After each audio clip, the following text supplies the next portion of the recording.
yang sama, kita berbagi cerita, menuangkan asa dan segala kekhawatiran dalam langkah karya bersama. Dan tersadar keputusanku benar, jadi bagian guru penggerak. Ayo kita melangkah, ayo kita berjuang, menyuarakan merdeka belajar. Perkenalkan tokoh bangsa Ki Hajar Dewantara yang cetuskan filosofi pendidikan. berjuang bersama, pertahankan semangat demi generasi bangsa. Sempurnakan paradigma untuk Indonesia masa depan dengan jiwa Pancasila. Dan keputusanku benar, jadi bagian guru penggerak. Ayo kita melangkah, ayo kita berjuang, menyuarakan merdeka belajar. Perkenalkan tokoh bangsa Ki Hajar Dewantara yang cetuskan filosofi pendidikan. Berjuang bersama, pertahankan semangat demi generasi bangsa.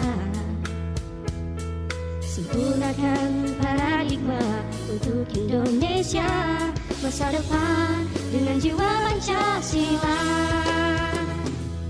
Ayo kita melangkah, ayo kita berjuang, menyuarakan merdeka belajar.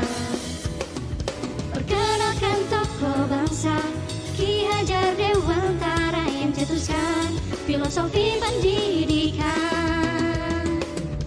Ayo kita bersama, ayo kita berjuang, menyuarakan merdeka belajar. Siswa kita berpotensi, kita guru berambisi, menciptakan transformasi pendidikan Indonesia.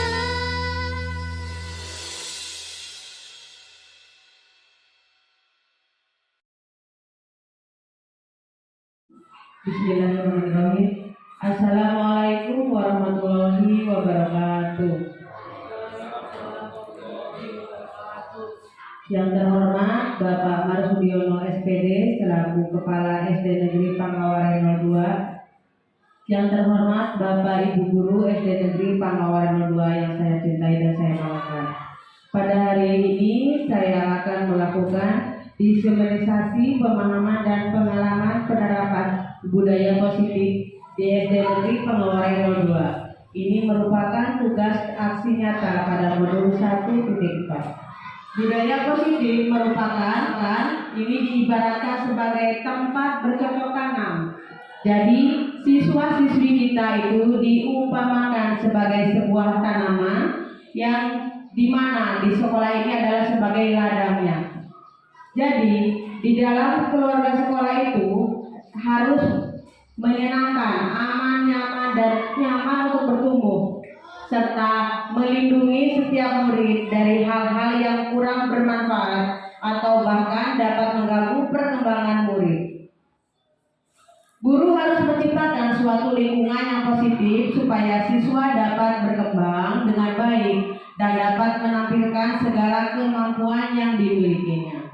Budaya positif ini harus diciptakan oleh seluruh guru. Di sini meliputi dari seluruh warga sekolah yang saling mendukung, saling belajar, saling bekerja sama sehingga tercipta kebiasaan-kebiasaan baik yang kemudian nanti dapat membentuk sebuah budaya positif.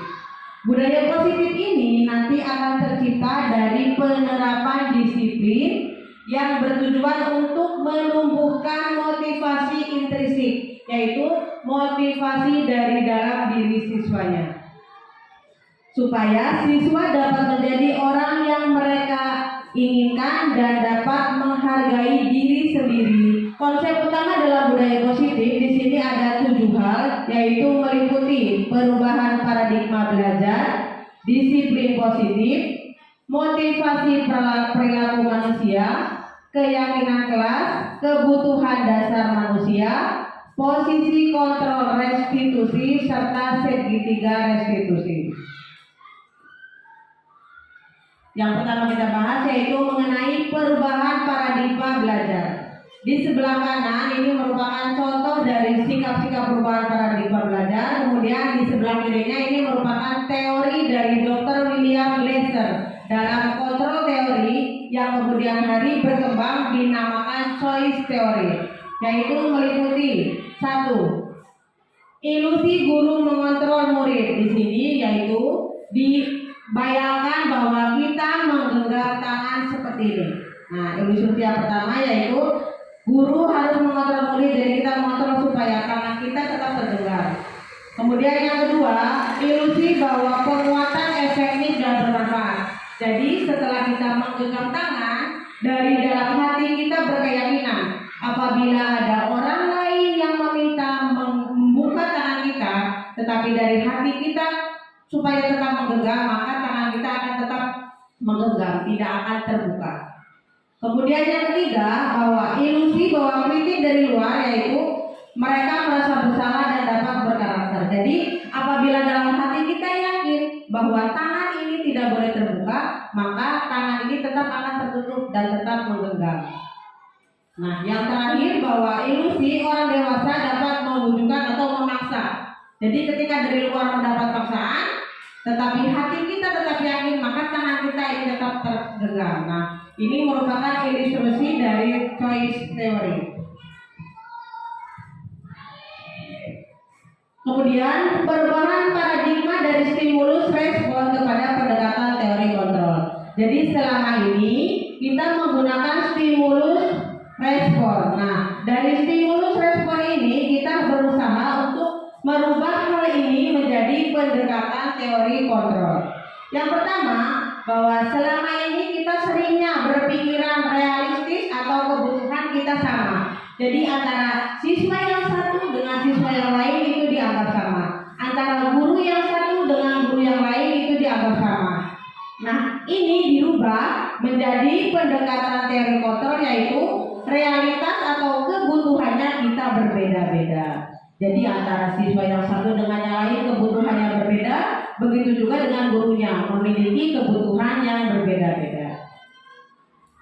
Yang kedua, bahwa biasanya kita semua orang melihat hal yang sama. Nah, kali ini kita harus merubah dari hal yang sama ini. Setiap orang memiliki gambaran yang berbeda. Kemudian yang ketiga, bahwa kita mencoba mengubah orang agar berpandangan sama dengan kita. Jadi kita menganggap bahwa apa yang dipandang oleh kita harus paksakan kepada orang lain. Itu tidak boleh. Kita harus merubahnya menjadi kita berusaha memahami pandangan orang lain tentang dunia, ya. Yang keempat, perilaku buruk dilihat sebagai suatu kesalahan. Misalnya siswa datang terlambat atau tidak mengerjakan, itu dianggap sebuah kesalahan. Nah, hal ini harus kita rubah menjadi hanya Anda yang bisa mengontrol diri Anda. Jadi sebuah kesalahan itu kita perbaiki, berarti yang bisa memperbaiki itu bukan orang lain, tapi dari dalam diri kita, yang mengontrol diri kita sendiri. Yang keenam, saya bisa mengontrol orang lain. Nah, jadi kita setiap orang harus manut apa kata kita. Nah, itu tidak boleh. Harusnya kita harus Anda tidak bisa mengontrol orang lain seperti tadi, karena kebutuhan orangnya berbeda-beda. Jadi kita tidak bisa memaksa orang lain dan mengontrol orang lain harus mengikuti kita. Itu tidak boleh. Nah, yang ketujuh, pemaksaan ada pada saat bujukan yang gagal. Nah, kita memaksa orang lain supaya mengikuti apa yang kita inginkan, itu tidak boleh. Seharusnya yang kita lakukan adalah melakukan kolaborasi dan konsensus untuk menciptakan pilihan-pilihan baru di sekolah. Jadi yang harus kita lakukan dalam sekolah itu tidak boleh memaksakan, tetapi dengan guru yang lain, dengan siswa, kita harus melakukan kolaborasi dan konsensus untuk menciptakan pilihan baru. Dan yang terakhir yaitu model berpikir menang atau kalah. Jadi kita biasanya yang juara satu nanti dianggap menang, yang belum dapat juara bisa dianggap kalah. Itu tidak boleh, tetapi harus model berpikir menang-menang. Jadi semua siswa dianggap sebagai pemenangnya. Jadi tidak ada juara satu, juara dua, juara tiga. Itu hanya sebuah nilai, tetapi setiap pencapaiannya sama. Semua anak menang, semua anak juaranya. Yang selanjutnya yaitu poin yang kedua, yaitu disiplin positif. Disiplin dimaknai suatu yang dilakukan pada orang lain untuk mendapatkan kepatuhan. Kita cenderung menghubungkan kata disiplin dengan ketidaknyamanan. Jadi ketika kita diberikan peraturan dari dalam hati kita, disiplin itu mau tidak mau harus melaksanakan. Akhirnya karena terpaksa ini, jadi timbullah ketidaknyamanan. Berdasarkan Hajar bahwa dalam bukunya Refreshing School menyatakan bahwa arti kata disiplin berasal dari kata Latin yang artinya belajar. Kata disiplin juga berasal dari akar kata yang sama dengan disciple, yaitu murid atau pengikut. Jadi menjadi seorang murid atau pengikut harus mengikuti suatu aliran atau ajaran tertentu yang diberikan oleh guru-gurunya. Nah, untuk mencapai kemerdekaan atau dalam konteks pendidikan saat ini, untuk menciptakan murid yang merdeka, syarat utama yaitu harus adanya disiplin yang kuat. Disiplin yang dimaksud adalah disiplin diri yang memiliki motivasi internal atau yang berada dari dalam diri kita. Jika kita tidak memiliki motivasi internal, maka kita memerlukan pihak lain untuk mendisiplinkan kita atau motivasi eksternal. Jadi ketika kita tidak mampu menimbulkan motivasi sendiri, kita membutuhkan motivasi yang ada dari sekitar lingkungan kita. Karena dari motivasi internal ini kita bisa menumbuhkan motivasi. Jadi saling berhubungan di motivasi dari diri kita dari lingkungan juga sangat penting. Sebagai pendidik, tujuan kita adalah menciptakan anak-anak yang memiliki disiplin diri sehingga mereka bisa berperilaku dan mengacu sesuai dengan nilai-nilai kebajikan universal dan memiliki motivasi intrinsik bukan hanya ekstrinsik. Jadi motivasi yang tumbuh karena keinginan dari dalam diri sendiri. Nilai-nilai kebajikan adalah profil pelajar Pancasila yang harus kita terapkan kepada anak dalam kegiatan pembelajaran sehari-hari. Nah, dalam teori kontrol di sini, Dr. William Glasser juga menyatakan bahwa setiap perbuatan memiliki suatu tujuan yang selanjutnya mengungkapkan bahwa dengan mengaitkan nilai-nilai kebajikan yang diyakini seseorang, maka motivasi intrinsiknya akan terbangun sehingga dapat menggerakkan motivasi diri dalam bentuk dapat mencapai tujuan yang diinginkan oleh anak. Nah, jadi dengan teori kontrol ini kita dapat menumbuhkan motivasi dalam diri anak supaya bisa mencapai segala tujuan yang diinginkan dari anak. Jadi sisi-sisi kebaikan yang ada dalam diri dapat muncul, dapat berkembang dan dapat dikembangkan. Kemudian motivasi yang poin ketiga yaitu motivasi perilaku manusia. Di sini bahwa tadi ada motivasi dari dalam diri intrinsik, ada motivasi dari luar atau ekstrinsik. Nah, motivasi perilaku manusia ini yaitu sebuah dorongan yang timbul dalam diri manusia secara sadar atau tidak sadar untuk melakukan suatu tindakan dengan tujuan tertentu. Nah, dalam ini motivasi ini manusia itu dibedakan menjadi tiga. Yang pertama, motivasi dari diri manusia yaitu untuk menghindari ketidaknyamanan atau hukuman. Nah, jadi manusia melakukan disiplin, motivasinya apa? Karena untuk menghindari hukuman supaya tidak dihukum, maka harus disiplin. Jadi itu motivasi yang pertama adalah untuk menghindari ketidaknyamanan atau hukuman. Yang kedua, manusia berperilaku disiplin adalah motivasinya untuk mendapatkan imbalan atau penghargaan dari orang lain. Misalnya, siswa dengan mendapatkan juara akan mendapatkan hadiah besar dari orang tua.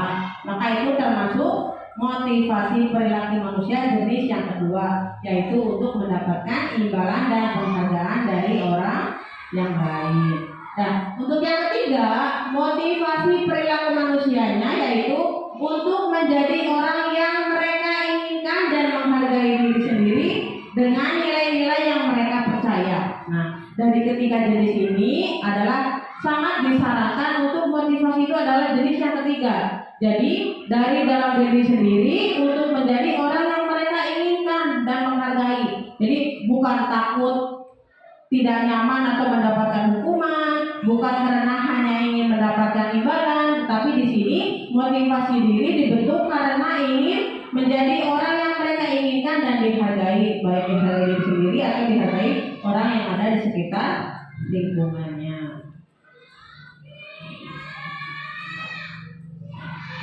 Nah, kemudian kita perhatikan di sini, kita akan membedakan manakah yang dimaksud hukuman dan konsekuensi.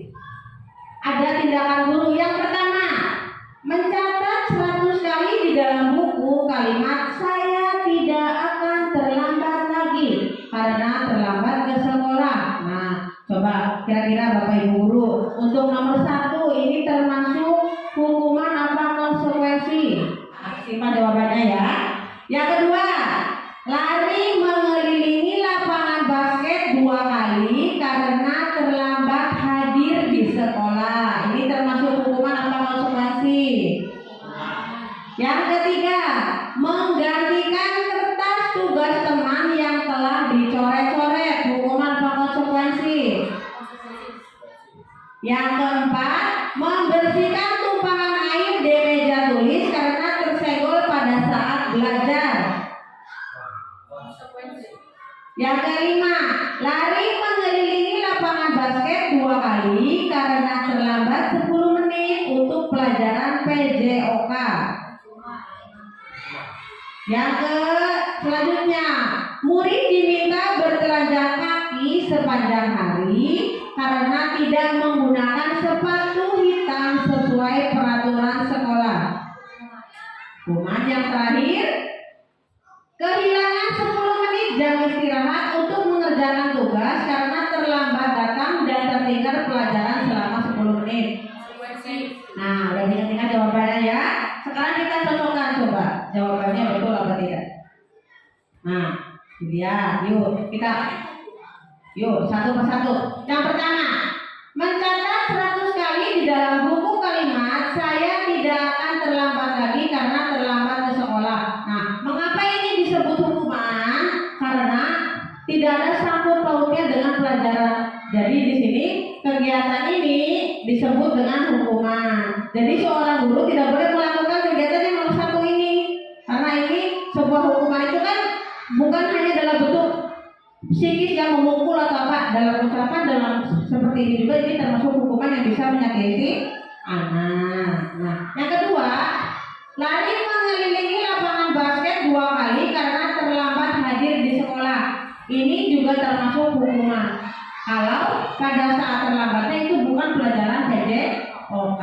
Lain ceritanya kalau misalnya sedang terlambatnya pada saat pelajaran PJOK. Kalau lari menghilang itu bisa termasuk konsekuensi karena ini bukan pelajaran PJOK. Jadi nomor 2 juga termasuk hukuman. Yang ketiga, menggantikan kertas tugas teman yang telah dicoret-coret.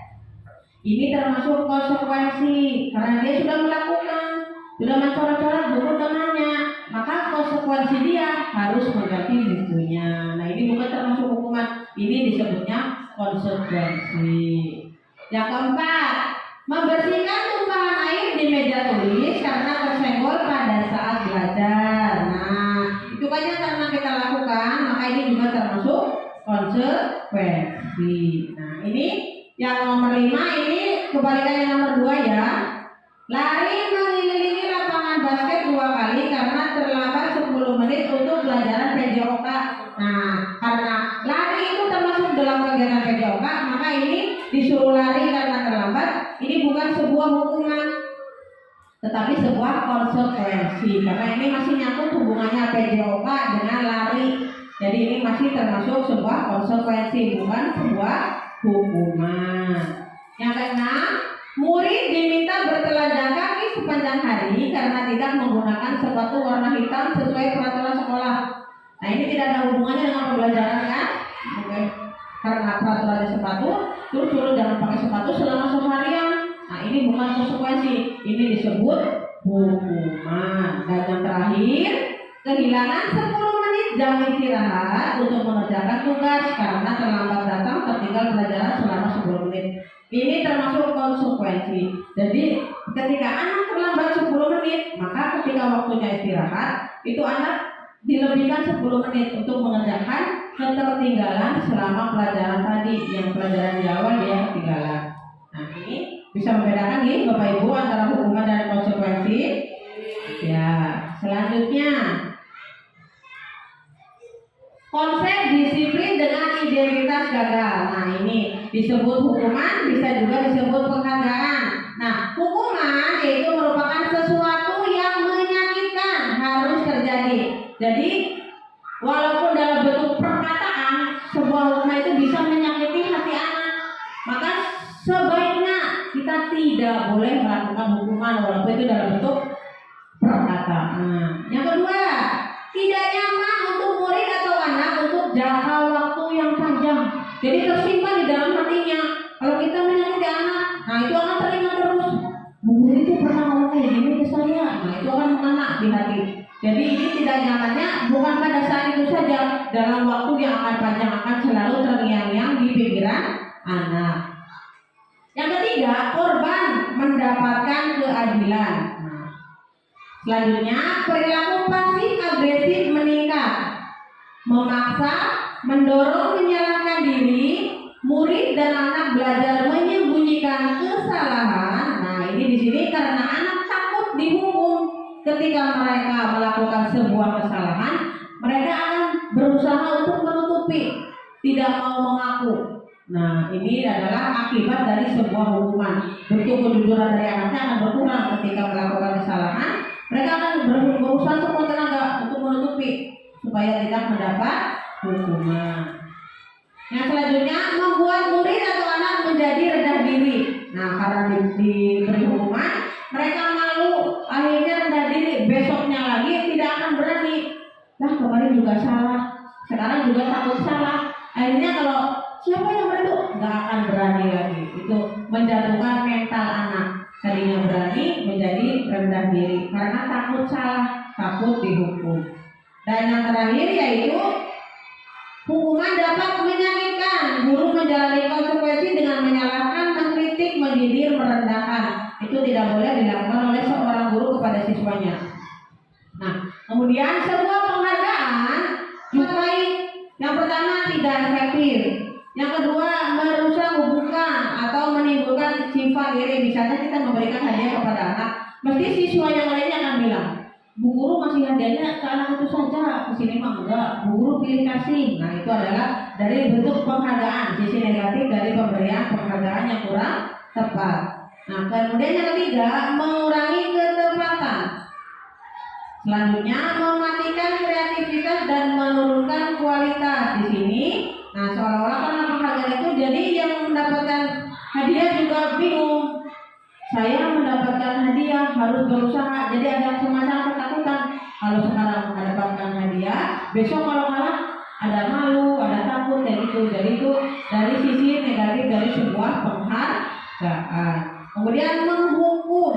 Nah, jadi karena takut turun, secara tidak sadar kan anak harus belajar lebih giat, belajar lebih ringan, tidak mau kalah saing dengan teman yang lainnya. Itu menghukum secara tidak sadar dari sebuah penghargaan. Kemudian mengambil kegembiraan yang dirasakan secara alamiah. Jadi seperti ada tekanan, saya nilainya harus sempurna terus, tugas saya harus sempurna terus, nilai saya tidak boleh lebih rendah dari teman yang lain. Nah itu adalah sebuah penghargaan yang dari sisi negatifnya sebuah penghargaan.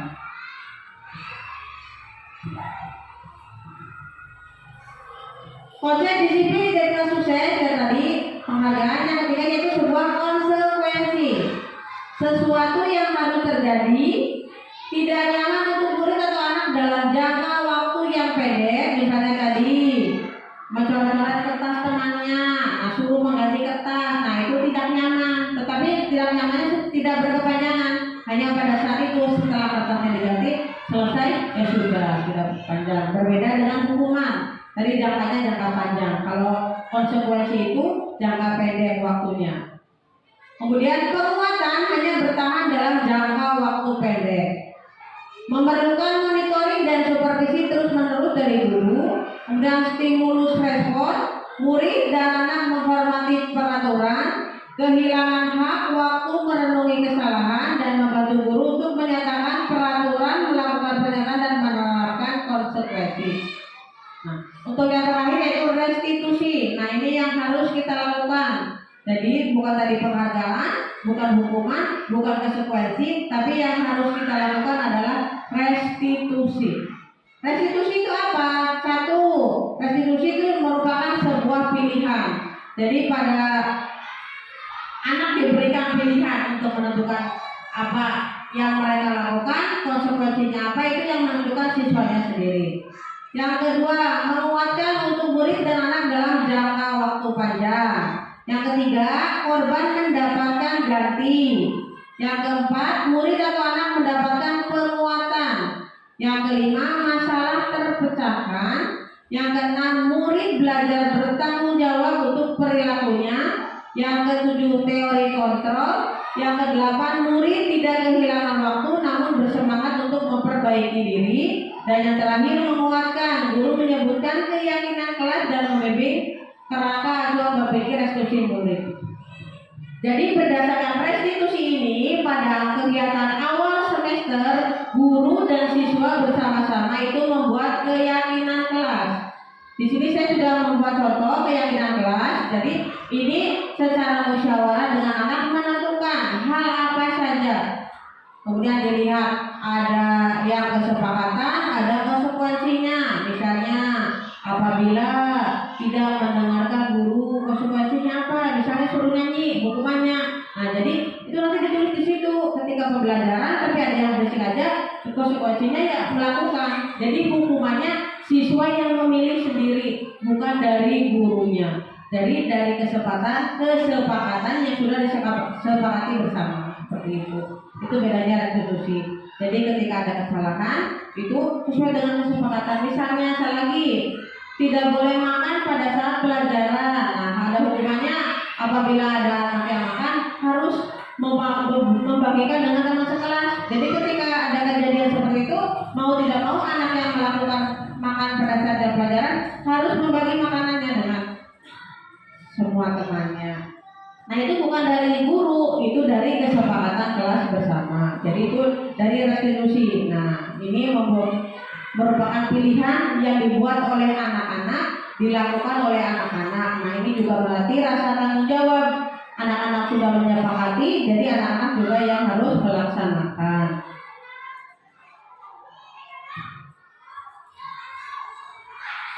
Nah, kita pelajari restitusi lebih jauh. Restitusi adalah proses menciptakan kondisi bagi murid untuk memperbaiki kesalahan mereka, sehingga mereka bisa kembali pada kelompok mereka dengan karakter yang lebih kuat. Restitusi juga merupakan proses kolaboratif yang mengajarkan murid untuk mencari solusi dan masalah dan membantu siswa untuk berpikir tentang orang lain, seperti apa yang mereka inginkan, bagaimana yang harus mereka lakukan untuk memperlakukan orang lain. Nah, di sini ciri-ciri restitusi yaitu satu, restitusi bukan untuk menebus kesalahan, namun untuk belajar dari kesalahan. Jadi setelah melakukan akibat konsekuensi yang dilakukan dari kesalahannya, itu diharapkan kesalahan itu tidak terulang pada waktu yang selanjutnya. Yang kedua, restitusi memperbaiki hubungan. Nah, karena hukumannya yang membuat siswanya sendiri, bukan berasal dari gurunya, jadi siswanya kemungkinan kecil untuk marah atau hukumannya sakit hati itu sangat kecil. Yang ketiga, restitusi adalah tawaran, bukan paksaan. Jadi tadi di awal pada saat membuat kesepakatan kelas, itu siswa yang mengusulkan sendiri, siswa yang menentukan mana yang dia lakukan. Yang keempat, restitusi menuntut untuk melihat ke dalam diri. Apa kalau kamu seperti ini nanti kamu bagaimana? Nah itu jawaban dari setiap anak masing-masing. Seperti ini. Jadi antara satu siswa dengan yang lainnya juga berbeda-beda. Itu bisa mengeluarkan pendapatnya sesuai dengan pendapatnya masing-masing. Restitusi mencari hubungan dasar yang mendasari tindakan. Kemudian restitusi diri adalah cara yang paling baik. Nah yang berfokus pada karakter bukan pada tindakan. Yang selanjutnya restitusi menguatkan dan restitusi fokus pada solusi. Jadi jika ada masalah yang dilakukan pada anak itu nanti akan ditemukan masalahnya apa atau solusinya bagaimana itu nanti dapat ditemukan. Nah restitusi mengembalikan murid pada yang salah pada kelompoknya, lebih memperbaiki diri.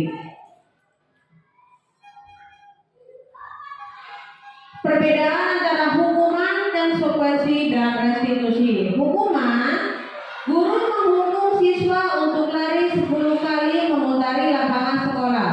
Guru marah sehingga siswa menjadi takut. Itu adalah sebuah hukuman atau bekas. Nah, konsekuensinya kehilangan 10 menit jam istirahat untuk mengerjakan tugas karena terlambat datang dan tertinggal pelajaran selama 10 menit. Guru tegas sehingga siswa menghormati peraturan. Ini adalah bentuk dari konsekuensi.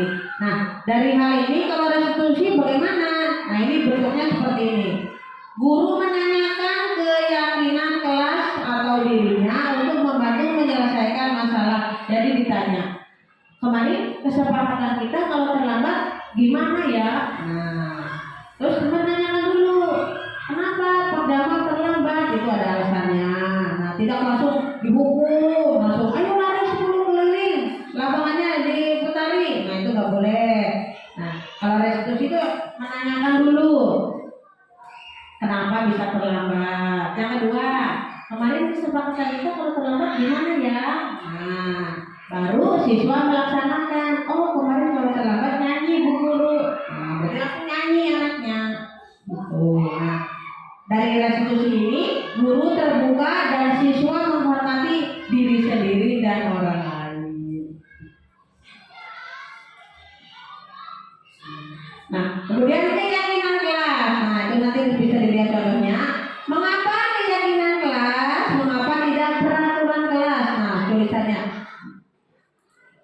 Keselamatan. Mengapa kita memiliki peraturan tentang penggunaan helm pada saat mengendarai kendaraan roda motor? Itu untuk keselamatan. Nah, kesehatannya. Mengapa kita memiliki peraturan tentang menggunakan masker dan mencuci tangan setiap hari? Nah, nilai-nilai keselamatan dan kesehatan inilah yang disebut sebagai suatu keyakinan. Misalnya ke jalan raya harus menggunakan helm. Kalau misalnya sebuah peraturan, berarti kan kita memakai helm karena takut ditilang oleh polisi. Nah, kalau keyakinan kita pakai helm supaya kita nanti kalau jatuh kepalanya tidak apa-apa, ada yang melindungi. Jadi maka dari itu disebut dengan keyakinan kelas, bukan peraturan kelas. Kegiatan membuat keyakinan kelas yang pertama yaitu berdiskusi dengan peraturan. Jadi kita nanti dengan anak bisa mendiskusikan seperti hari Senin memakai seragam merah putih, hari Selasa memakai batik dan hari Rabu, hari Kamis memakai merah putih, hari Jumat dan Sabtu memakai baju pramuka. Nah, yang kedua merumuskan peraturan menjadi keyakinan. Kalau hari Senin kita memakai baju merah putih sesuai dengan peraturan. Nah, yang ketiga, dari setelah hasil diskusi kita itu dituangkan dalam sebuah kelas, sebuah kertas. Nah, kita bisa tempel dan kita pajang di dalam kelas. Jadi apabila ada suatu hari ada yang melakukan dan lupa, itu bisa melihat kembali dari keyakinan yang sudah dibuat. Jadi seperti contohnya itu sudah dibuat mengenai keyakinan kelas. Nah, sebagai manusia kita memiliki 5 kebutuhan dasar. Yang pertama yaitu bertahan hidup. Di sini yaitu merupakan kebutuhan fisiologis, bisa sandang, bisa pangan, kesehatan, rumah dan makanan. Ini merupakan kebutuhan dari Yang kedua, kasih sayang dan rasa diterima. Jadi seorang anak itu memerlukan kasih sayang, tidak hanya transfer ilmu, tetapi merasa disayangi, merasa dihargai, merasa diterima, dirangkul. Makanya kalau ada anak itu kita dekati, kita sayangi. Nah, kalau merasa diterima itu anak akan lebih enak dalam mengikuti pembelajaran. Yang ketiga, penguasaan, yaitu kebutuhan pengakuan dan kemampuan. Kebutuhan ini meliputi keinginan atau dianggap berharga. Jadi ketika anak sudah berhasil menjawab, kita harus mengucapkan terima kasih. Nah, jadi anak akan beranggapan, oh, Bu Guru menghargai saya. Jadi di sini penghargaan itu bukan hanya semata-mata kita memberikan sesuatu, tapi dengan ucapan terima kasih, baik, bagus, itu juga sudah membuat anak merasa dihargai. Yang keempat, yaitu kebebasan atau kebutuhan akan pilihan. Jadi ini adalah salah satu kebutuhan manusia, yaitu harus mendapatkan kebebasan, tidak mau dipaksa ataupun mengikuti secara paksaan ya, karena hanya dipaksa kan lebih susah ya. Dan yang terakhir yaitu kesenangan. Jadi pembelajaran harus senang di sini. Kebutuhan rasa senang di sekolah senang. Jadi dengan perasaan senang mempelajari pelajaran juga akan lebih mudah masuknya daripada yang dipaksa, yang sedih, tertekan, itu kan lebih susah.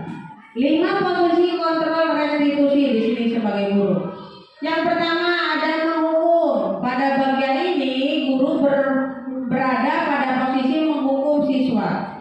Yang kedua, membuat rasa bersalah. Contohnya, anak-anak nilainya yang bagus, kamu gak kasihan sama bu guru. Nah, itu karena perkataan seperti itu membuat anak menjadi merasa bersalah. Nah, pada 2 posisi kontrol ini adalah tidak boleh diterapkan pada kita. Jadi pada posisi ini seorang guru tidak boleh pada posisi penghukum dan pada posisi pembuat rasa bersalah. Ini kurang baik. Jadi seperti itu. Posisi yang ketiga yaitu sebagai teman. Jadi di sini guru memposisikan diri sebagai teman dengan anaknya. Namun walaupun sebagai teman itu harus tetap ada batasan supaya anaknya tidak melunjak. Jadi ini tetap ada batasan walaupun sebagai teman. Yang keempat, ini ada pemantau. Di sini guru memantau tindak lanjut siswanya. Jadi walaupun tidak memperhatikan secara langsung, tapi tetap memperhatikan siswa satu persatunya. Nah, pada posisi ini baik dilakukan oleh guru, yaitu sebagai teman dan pemantau. Tapi lebih bagusnya lagi seorang guru ini adalah pada posisi yang terakhir, yang kelima, yaitu sebagai manajer. Di sini guru harus bisa menjadi posisi kontrol ini, yaitu posisi di mana guru berbuat sesuatu bersama dengan murid, mempertanggungjawabkan murid. Jadi tidak hanya memberi hukuman, tidak hanya memberi itu, tapi mengatur semuanya. Jadi dari kelima posisi ini yang dianjurkan yang ada pada guru yaitu berada pada posisi manajer. Nah, sekarang dari 5 posisi kontrol ini kita akan membedakan satu persatu. Yang pertama, sebagai posisi penghukum, patuhi aturan saya, berdiri di depan kelas. Itu adalah contoh kita memposisikan diri sebagai penghukum. Nah, yang kedua, posisi pembuat rasa bersalah. Berapa kali ibu harus memberitahu kamu ya, ibu sangat kecewa sekali dengan kamu. Nah, ini adalah posisi kita berada pada membuat rasa bersalah. Nah, sedangkan pada jadi teman, ayolah belajar demi ibu. Kali ini tidak apa-apa, kamu salah. Nah, itu sebagai teman. Nah, sebagai pemantau, kamu sudah melanggar apa peraturannya dan konsekuensinya apa. Itu sebagai pemantau. Nah, yang disarankan kita berasa di manajer. Apa kamu tahu kesalahanmu? Apa yang kamu yakini? Jika kamu meyakininya, apakah kamu bersedia memperbaikinya? Dan bagaimana kamu memperbaikinya? Nah, jadi dari kelima posisi ini kita harus menempatkan diri sebagai manajer. Kita harus bertanya kepada anak, bertanya solusinya kepada anak. Nah, itu secara langsung.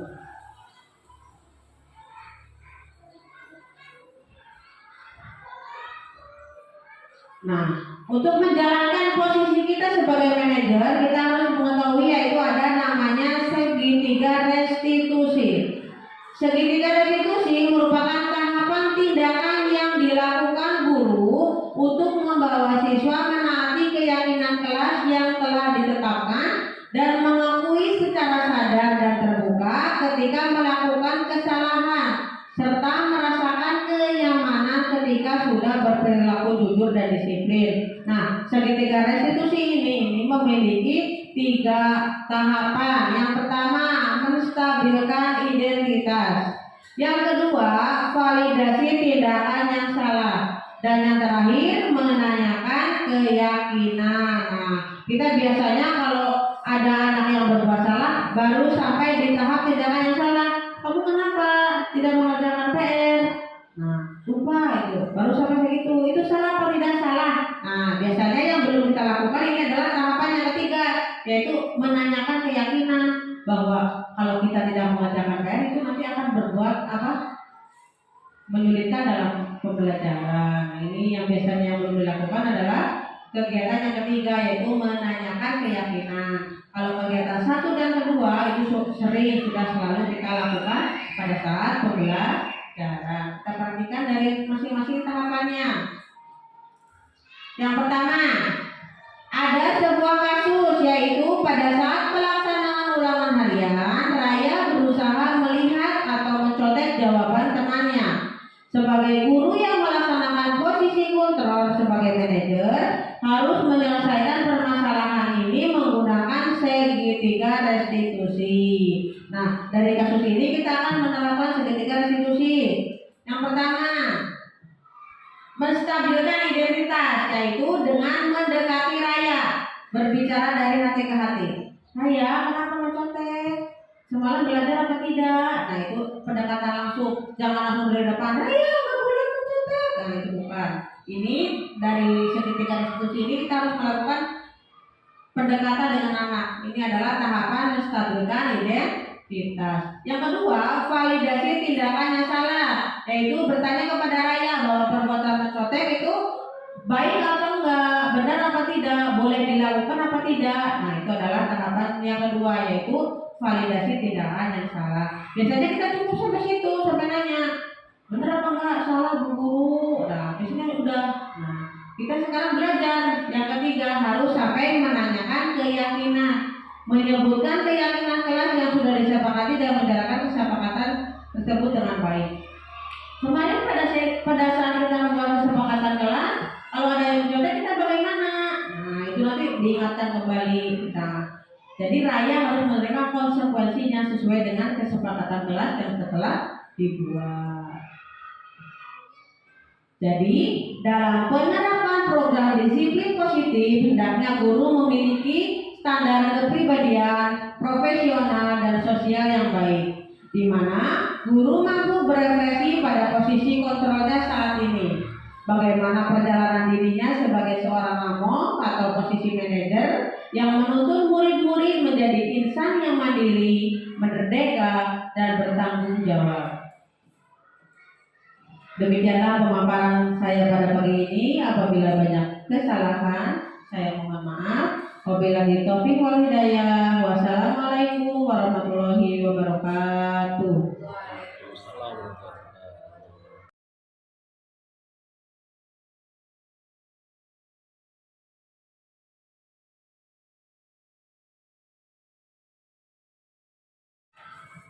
Assalamualaikum warahmatullahi wabarakatuh. Rekan saya Sri Marwati SPD selaku TTP Angkatan 7, rekan-rekan guru, karyawan SD Negeri Pangawaran 02 selaku peserta seminar yang baru saja disampaikan oleh saudari Sri Marwati SPD dengan aksi nyatanya modul 14 yang mengambil tema diseminasi pengamanan dan pengalaman penerapan budaya positif di SD Negeri Pangawaran 02. Nah, kami selaku orang yang dituakan atau kepala sekolah dalam hal ini perlu menyampaikan kesan dan pesan. Yang pertama, kesan apa yang telah disampaikan oleh Saudari Sri Marwati SPD kaitannya dengan pelaksanaan budaya positif di SD Negeri Pangawaran 2 dari segi teoritis memang sangat bagus, dari segi penyampaian bagus, dari segi materi mencakup yang sangat luas.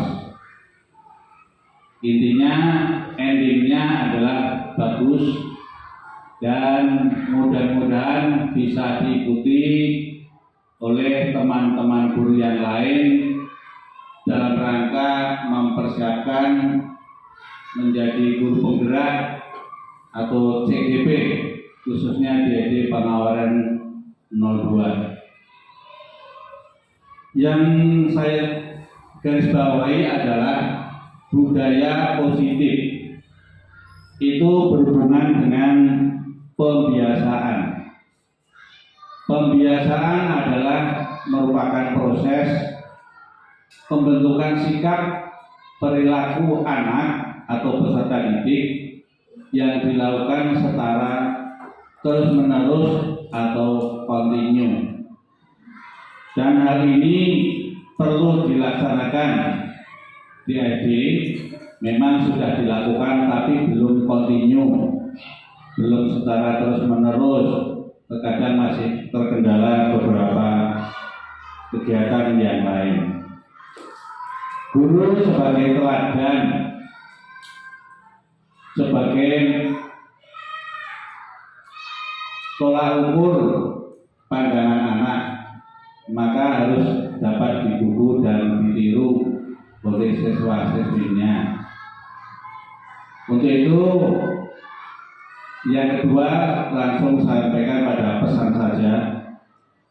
Pesannya yang pertama tadi bahwa guru istilahnya itu digugu dan ditiru. Semua gerak-gerik, tingkah laku, sikap, sifat, bicara menjadi panutan kepada peserta didik. Maka marilah kita bersama-sama selalu kita berikan hal yang terbaik untuk anak-anak kita. Terutama adalah tanamkan sikap disiplin. Makna disiplin adalah menepati waktu, menepati peraturan, dan menepati janji. Masing-masing itu kalau dikupas, saya yakin Bapak dan Ibu sudah tahu endingnya seperti apa. Juga kaitannya dengan disiplin, kita juga tentunya akan lebih bisa hemat waktu. Manfaatkan waktu dengan sebaik-baiknya, dengan efektif. Waktu adalah sumber ilmu kalau kita gunakan untuk belajar. Tetapi waktu juga adalah uang kalau kita gunakan untuk bekerja. Nah, terkait dengan itu yang kita sampaikan jangan hanya teori, tapi juga prakteknya dan pelaksanaannya. Dan tadi yang terakhir adalah adanya sikap ada hukuman, maka hukuman pun haruslah bertindak adil. Kalau siswa datang terlambat dihukum, guru terlambat ya diberikan peringatan. Jangan hanya siswanya saja, tapi gurunya juga perlu diingatkan. Dan yang terakhir pada Ibu Saudara Sri Marwati SPD selaku CGP, bahwa menjadi guru penggerak ini bukanlah hanya semata-mata untuk mengajar karir pribadi yang endingnya pengen jadi kepala sekolah, pengen jadi pengawas, tapi lebih dari itu penerapan dari guru penggerak adalah untuk bisa menggerakkan teman-teman menjadi guru yang lebih aktif, lebih inovatif dalam memberikan pengajaran kepada siswa-siswi kita. Itulah yang saya harapkan Mudah-mudahan sekolah kita menjadikan sekolah yang lebih, dengan adanya guru penggerak, menjadikan sekolah lebih maju, lebih berprestasi, lebih tekun, lebih giat, kebersamaan, kekeluargaan lebih kita tingkatkan lagi, agar rumah kita yang kedua ini menjadi rumah yang aman, yang nyaman, tentram, dan damai. Itu aja yang saya sampaikan. Mohon untuk bisa diresapi bersama, dan selanjutnya bisa kita laksanakan. Sekian, bila hidayah. Assalamualaikum warahmatullahi wabarakatuh. Bismillahirrahmanirrahim. Assalamualaikum warahmatullahi wabarakatuh. Waalaikumsalam warahmatullahi wabarakatuh. Terima kasih Bu Bupati sudah memberikan waktunya. Saya di sini akan menanggapi tentang pemaparan yang tadi Bu Wati paparkan di depan tentang aksi nyata modul 1.4. Di sini saya selaku guru kelas rendah memang benar-benar saya harus menanggapi karena kadang di kelas 1 itu hukuman dan konsekuensi itu kadang seperti berseimbang, tipis, jadi ya beda tipis antara hukuman dan konsekuensi. Mohon maaf Bu Wati, saya hanya ingin memberikan tanggapan itu tentang hukuman dan konsekuensi itu dan benar bagus dan benar-benar harus diterapkan. Paling bagus itu di kelas, ya kalau pribadi saya itu di kelas bawah, pada kelas 1, 2, 3 yang harus ada kata atau kata ibu, misalnya dengan kata baiklah anak seperti itu, apakah benar atau tidak, ataukah dengan bahasa ibu misalnya, seperti itu. Terima kasih, mungkin itu saja yang saya berikan. Wassalamualaikum warahmatullahi wabarakatuh. Warahmatullahi wabarakatuh. Salam. Pertama, saya ucapkan terima kasih atas pemaparan yang telah disampaikan oleh Bu Sri Marwati tadi. Dengan begitu, setelah kami di sini mendengarkan apa yang tadi beliau paparkan, jadi kami bisa menempatkan diri. Jadi yang sebelumnya mungkin kami belum bisa membedakan apa itu hukuman dan apa itu konsekuensi. Nah, setelah tadi beliau jelaskan, kita di sini bisa akhirnya, oh berarti selama ini saya salah ya. Harusnya saya ambilnya konsekuensi, tapi ternyata saya malah memberikannya hukuman. Nah, setelah apa yang tadi beliau paparkan, jadi kami sebagai guru bisa lebih membedakan apa yang harus kami lakukan. Itu yang pertama. Yang kedua, saya sangat setuju dengan apa yang tadi beliau paparkan, yaitu kita sebagai seorang guru harusnya berada di posisi manajerial, bukan mengatur ya tadi ya. Itu karena insya Allah mungkin kedepannya terutama saya, insya Allah akan saya terapkan dalam kegiatan pembelajaran kepada anak-anak saya. Begitu, terima kasih. Wassalamualaikum warahmatullahi wabarakatuh. Bismillahirrahmanirrahim. Assalamualaikum warahmatullahi wabarakatuh. Terima kasih yang telah memberikan waktu kepada saya untuk memberi tanggapan yang tadi buat dipaparkan. Jadi langsung saja tanggapan saya tentang tadi yang dipaparkan oleh Bu Wati SPD tentang hukuman dan konsekuensi. Jadi saya sangat setuju. Dan insya Allah saya akan terapkan di kegiatan pembelajaran agama, begitupun di pribadi saya. Insya Allah saya akan lebih belajar untuk lebih baik lagi antara hukuman dan konsekuensi. Jadi saya bisa membedakan itu yang tadinya agak bingung antara hukuman dan konsekuensi karena beda tipis. Mungkin itu saja. Jadi tanggapan saya sangat bagus tadi yang dipaparkan oleh Bu Wati SPD. Terima kasih. Assalamualaikum warahmatullahi wabarakatuh. Waalaikumsalam.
Sudah selesai ditulis semua? Yuk, sekarang double tipnya kalian copot yang warna pink. Kita pajang di papan. Siap? Yuk, yang sudah selesai 4 maju duluan. Jangan rebutan. Urutan. Di sini. Yang itu, jangan itu. Nah, geser. Yuk, biar rata, Mas Dika. Geser sedikit. Yuk, Balena.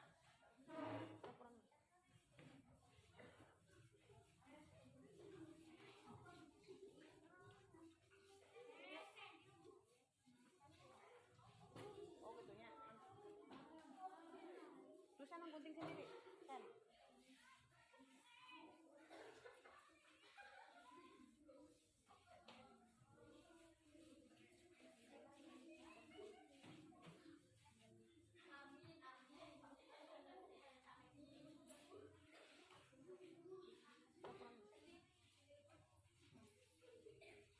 Jadi terakhir lagi.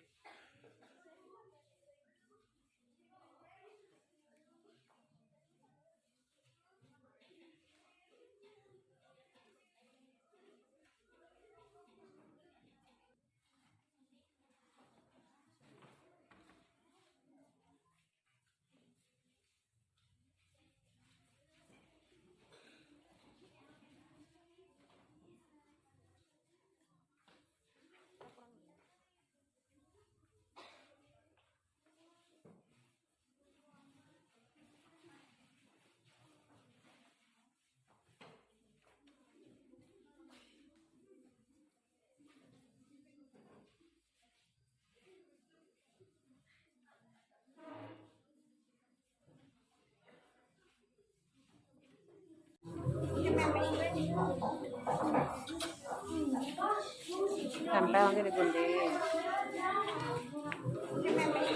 Tuh ada yang ngelem nggak?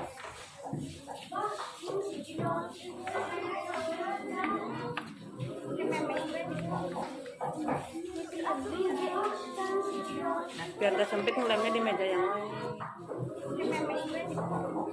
Terlambat ke sekolah kenapa? Dipanggil bu guru ke sini kenapa? Apa coba salahnya? Tadi mau berapa? Sampai jam 9, padahal biasanya jam berapa tidurnya? Kemarinnya sudah dicepatkan kan? Besok lagi mau diulangi tidak? Tidurnya malam-malam? Enggak, harusnya mengerjakan tugasnya kapan? Iya, sekolah tidak boleh ngobrol sendiri. Tapi tadi kenapa Jaidan sama Vicky biar malam-malam tidak kan? Gambar dengan jadinya kalau bangunnya juga bisa ganti tidak terlambat bisa. Mau diulangi lagi enggak? Iya, boleh tidak? Berusaha pelajaran. Kita terlambat ke sekolah boleh, tapi pada saat tanya kalau sudah dipersilakan baru boleh berbicara.